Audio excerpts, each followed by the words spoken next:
Have you ever wondered why Japan's imperial family is so deeply respected? Not just as royalty, but almost like something more. Well, that's because, according to ancient Japanese legend, they're not just kings and queens. They're descendants of the gods. Let's dive into one of the oldest stories in Japan's history. The tale of the sun goddess and the founding of a royal bloodline. Long ago, in the heavens, there lived a powerful sun goddess named Amaterasu. She was the ruler of the heavens, the bringer of light, and the most important deity in the Japanese pantheon. But down below, the earth was in chaos. People were fighting. Nature was wild. So, Amaterasu made a decision.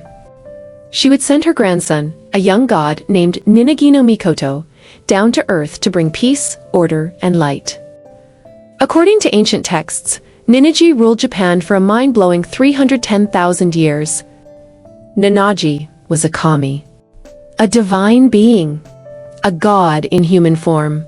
He didn't age like us. He didn't live by human clocks. The divine mission begins.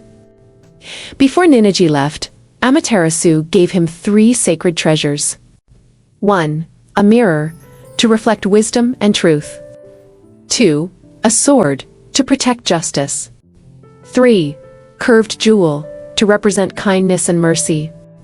Let's start with the mirror. But this isn't just any mirror, it's a legendary object of truth. Long ago, the sun goddess Amaterasu got angry and hid herself in a cave, plunging the world into darkness. The other gods had a problem. No sun, no life. So what did they do? They took this sacred mirror and placed it outside the cave. Curious, Amaterasu peeked out and saw a shining reflection. Surprised and drawn to the light, she stepped out and boom!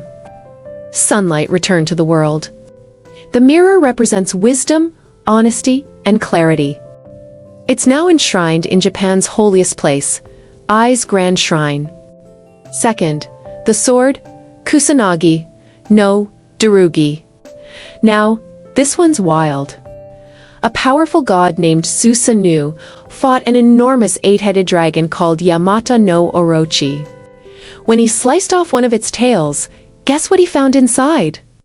A sword. A glowing divine sword. He gave it to his sister Amaterasu to make peace. Later, this same sword was passed down to her grandson, who would become the ancestor of Japan's emperors. The sword represents courage, justice, and strength. Today, it's guarded in Atsuta Shrine, in Nagoya. Third, the jewel Yasakani no Magatama. The third treasure looks simple, but it's deeply mysterious. This curved jewel, called a Magatama, was also used in the ritual to bring Amaterasu out of the cave. It's one of the oldest symbols in Japanese culture, worn for protection, power, and peace.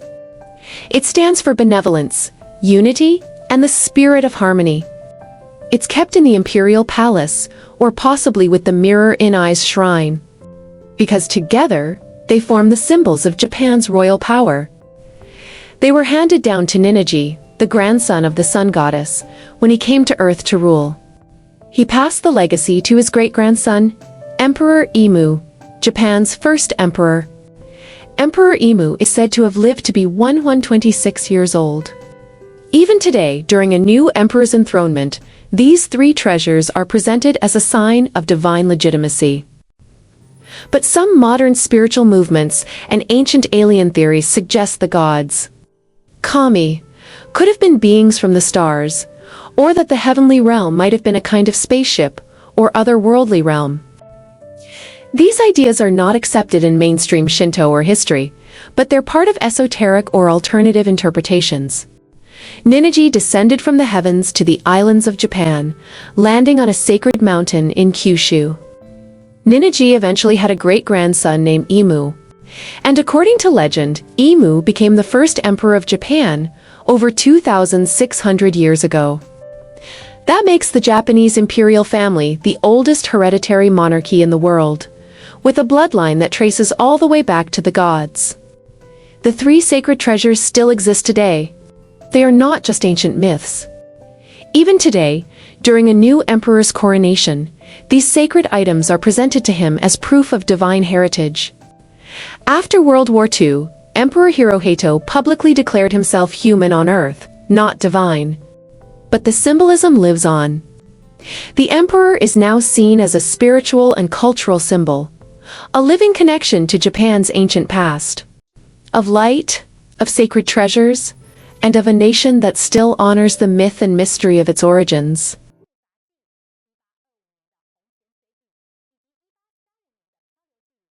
Subscribe and hit the notification bell so you don't miss what's coming next. Share it, because some stories are meant to be discovered together.